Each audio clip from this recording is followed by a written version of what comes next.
বিশ্ব সংবাদে আপনাদের স্বাগত। সংবাদের শুরুতেই শিরোনাম, পরে বিস্তারিত।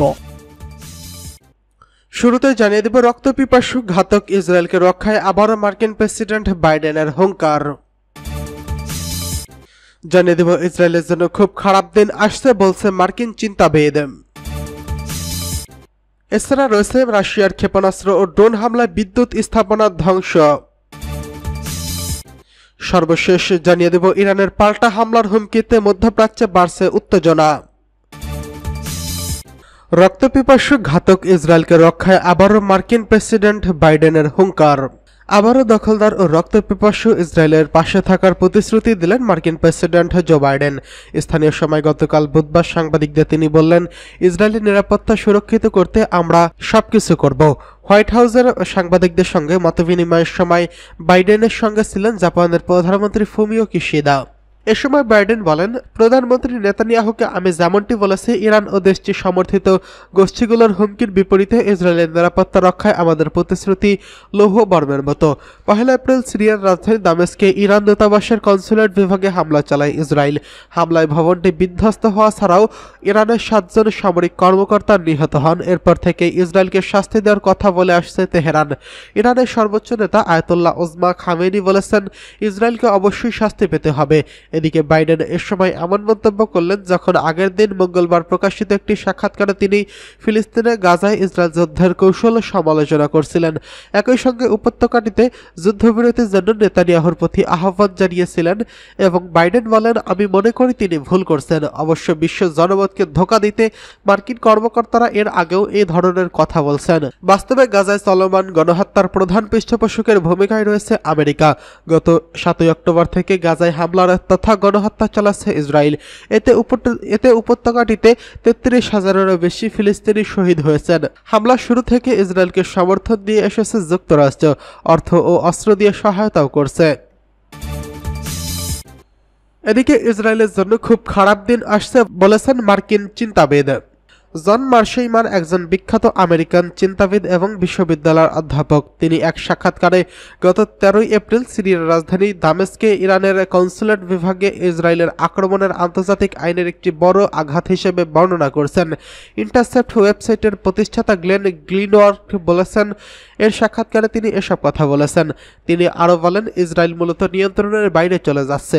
আপনি যখন গাজায় একটি মানবিক ত্রাণ বহরের উপর ইসরায়েলের হামলার ঘটনা দেখতে পাচ্ছেন, তখন বুঝতে হবে এই ইসরায়েল যা ইচ্ছা তাই করছে এবং তারা কোনো সীমাবদ্ধতা মানছে না। তিনি আরও বলেন, আমরা দামেস্কে ইরানের কনসুলেটে বোমা হামলার কথা বলছি। আমি মনে করি এটি আন্তর্জাতিক ব্যবস্থা এবং নিয়ম নীতির প্রতি বড় ধরনের ধাক্কা, যে ব্যাপারে মার্কিন যুক্তরাষ্ট্র নীরব রয়েছে। ইসরায়েলে অবাধ্যের মতো আচরণ করছে এবং মার্কিন যুক্তরাষ্ট্র যে কোনো মূল্যে তাদের রক্ষা করবে। জন মার্শেইমার ইসরায়েলের এই আচরণের প্রতি সমর্থনের জন্য যুক্তরাষ্ট্রের সমালোচনা করে বলেন, এটি মার্কিন যুক্তরাষ্ট্রের জন্য ভালো হবে না এবং সামগ্রিকভাবে এটি অবশ্যই আন্তর্জাতিক রাজনীতির জন্য মোটেও ভালো হবে না।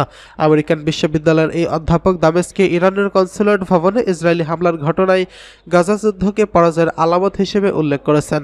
তিনি আরও বলেছেন, আমরা জানি না ইসরায়েলের লক্ষ্য কী, তাদের চিন্তা ভাবনা বোঝা কঠিন, তবে বলা যেতে পারে তারা মরিয়া হয়ে উঠেছে, ঠিক যেমনটি মৃত্যুর আগে কেউ পা ছড়তে থাকে। গাজায় পরিস্থিতি ইসরায়েলের জন্য সুখকর নয় এবং যেখানে লেবাননের হিজবুল্লাহর পক্ষ থেকে কঠিন চ্যালেঞ্জের সম্মুখীন হচ্ছেন। সব মিলিয়ে সামনের দিনগুলো ইসরায়েলের জন্য ভালো কিছু বয়ে আনবে না এবং তাদের খুব খারাপ দিন আসছে। এটাও বলা যেতে পারে ইসরায়েলের উত্তেজনা ছড়াচ্ছে, কারণ বর্তমানে আটকে পড়া যুদ্ধের এই চোরাবালি থেকে নিজেদের বয়ে বের করে আনার চেষ্টা করছে। এমনও হতে পারে তারা মার্কিন যুক্তরাষ্ট্রকে ইরানের সঙ্গে যুদ্ধ বাঁধাতে চায়, যা ইসরায়েল সরকারের দীর্ঘমেয়াদী লক্ষ্যের মধ্যে একটি। আর এমনটি ঘটলে তা অবশ্যই মার্কিন যুক্তরাষ্ট্রের জন্য ভালো হবে না। গত 13 এপ্রিল ইসরায়েলি যুদ্ধবিমান দামেস্কের আল মাজেহ সড়কের অবস্থিত ইরানি কনসুলেট ভবনে হামলা চালিয়েছে। ইরানের 7 সামরিক উপদেষ্টাকে শহীদ করেছে, সেই সঙ্গে কিছু সিরিয়ান নাগরিকও প্রাণ হারিয়েছেন।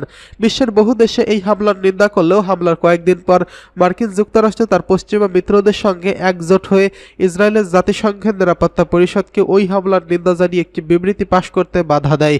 2023 সালের অক্টোবর থেকে ইসরায়েল গাজায় হামলা চালিয়ে আসছে। এখন পর্যন্ত 33,000-এরও বেশি ফিলিস্তিনিকে হত্যা করেছে এবং বহু বাড়িঘর ও স্থাপনা ধ্বংস করেছে। 1917 সাল থেকে ব্রিটিশ সহযোগিতায় বিভিন্ন দেশ থেকে ফিলিস্তিনে ইহুদিদের এনে জড়ো করা হয়। এরপর 1948 সালে ইসরায়েল রাষ্ট্রের অস্তিত্ব ঘোষণা করা হয়। এরপর থেকেই ফিলিস্তিনিদের উপর গণহত্যা ও তাদের সমগ্র ভূমি দখলের কাজ অব্যাহত রয়েছে। কিন্তু ইরানি ইসলামী প্রজাতন্ত্র ইরানে শক্তভাবে ইসরায়েলি জুলুম নির্যাতনের বিরুদ্ধে রুখে দাঁড়িয়েছে এবং ইসরায়েল নামক অবৈধ রাষ্ট্রের বিলুপ্তির জন্য সর্বাত্মক চেষ্টা চালিয়ে যাচ্ছে। ইরান যদি চায় ইহুদি অভিবাসীরা যেন নিজ নিজ দেশে ফিরে চলে যায়। এদিকে রাশিয়ার ক্ষেপণাস্ত্র ও ড্রোন হামলায় বহু বিদ্যুৎ স্থাপনা ধ্বংস। ইউক্রেনের 5টি অঞ্চলে বহু বিদ্যুৎ স্থাপনার উপর ব্যাপক ক্ষেপণাস্ত্র ও ড্রোন হামলা চালিয়েছে রাশিয়া। রুশ বাহিনীর এই হামলা কিয়েভের জ্বালানি অবকাঠামোর উপর চাপ বাড়িয়ে দিয়েছে। আজ খার্কিভ শহরে এবং সারা দেশের গুরুত্বপূর্ণ অবকাঠামোকে লক্ষ্য করে আঘাত হানা হয় এবং ইউক্রেনের একটি বিদ্যুৎ নেটওয়ার্কের পর এটি মস্কোর সর্বশেষ হামলার ঘটনা। ইউক্রেনের প্রেসিডেন্ট ভলোদিমির জেলেনস্কি সামাজিক যোগাযোগ মাধ্যম এক্স পেজে দেওয়া এক পোস্টে বলেছেন, কিয়েভ সহ মধ্য পূর্ব এবং পশ্চিম ইউক্রেনের বিভিন্ন স্থাপনায় রাশিয়া 40টিরও বেশি ক্ষেপণাস্ত্র এবং 40টি ড্রোন নিক্ষেপ করেছে। ইউক্রেনের কর্মকর্তারা এখন পর্যন্ত কোনো হতাহতের খবর দেয়নি। জেলেনস্কি নিশ্চিত করেছেন যে মস্কো সারা দেশে গুরুত্বপূর্ণ অবকাঠামোতে আঘাত করছে, কারণ বিভিন্ন অঞ্চলের রিপোর্টের এই ইঙ্গিত দিচ্ছে যে বিদ্যুৎ কেন্দ্রগুলো এবং গ্যাস সরবরাহের কেন্দ্রগুলোর উপর বিশেষভাবে হামলা করা হচ্ছে। জেলেনস্কির একজন সহকারীর মতে পোল্যান্ডের সীমান্তে লাভিভ অঞ্চল থেকে উত্তর পূর্ব খার্কিভ অঞ্চল এবং দক্ষিণ জাপোরিজিয়া ও ওডেসা অঞ্চলে বিদ্যুৎ কেন্দ্রগুলোতে হামলার ফলে 2 লাখেরও বেশি মানুষ বিদ্যুৎহীন ছিল। ইরানের পাল্টা হামলার হুমকিতে মধ্যপ্রাচ্যে উত্তেজনা বাড়ছে।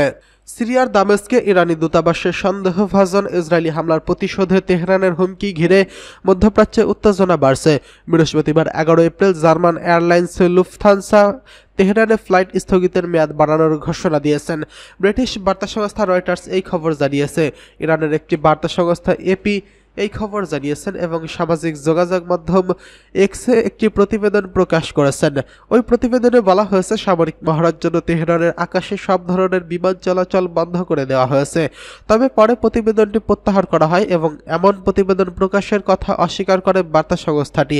1 এপ্রিল থেকে ইসরায়েল ও যুক্তরাষ্ট্র সহ মধ্যপ্রাচ্যের বিভিন্ন দেশ সতর্কতামূলক অবস্থান নিয়েছে এবং ওই দিনে সিরিয়ায় ইরানি দূতাবাস প্রাঙ্গণে সন্দেহভাজন ইসরায়েলিকে বিমান হামলার অবৈধ ইরানের 7 সামরিক উপদেষ্টা নিহত হয়েছেন। এই ঘটনায় প্রতিশোধ নেওয়ার অঙ্গীকার করছে তেহরান।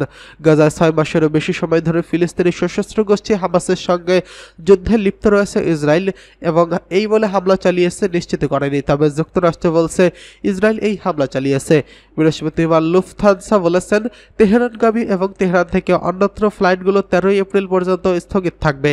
এর মাধ্যমে ফ্লাইট স্থগিতের মেয়াদ কোম্পানিটি 2 দিন বাড়িয়েছেন। তেহরানে ফ্লাইট পরিচালনাকারী পশ্চিমা দুটি এয়ারলাইনগুলো হলো লুফথানসা এবং এর মালিকানাধীন অস্ট্রিয়ান এয়ারলাইন্স। দেশটির বেশিরভাগ বিমানযাত্রী বহন করে তুর্কি ও মধ্যপ্রাচ্যের বিভিন্ন airline company. Austrian airlines flight স্থগিত করেনি, তবে তারা শিডিউল পুনর্বিন্যাসের ঘোষণা দিয়েছেন। তাৎক্ষণিকভাবে ইরানের ফ্লাইট পরিচালনাকারীদের উপর একটি এয়ারলাইন কোম্পানিগুলোকে কোনো মন্তব্য করা যায়নি। এমিরেটস এবং কাতার এয়ারওয়েজের উত্তর আমেরিকার বিমান চলাচলের জন্য ইরানের আকাশসীমা গুরুত্বপূর্ণ।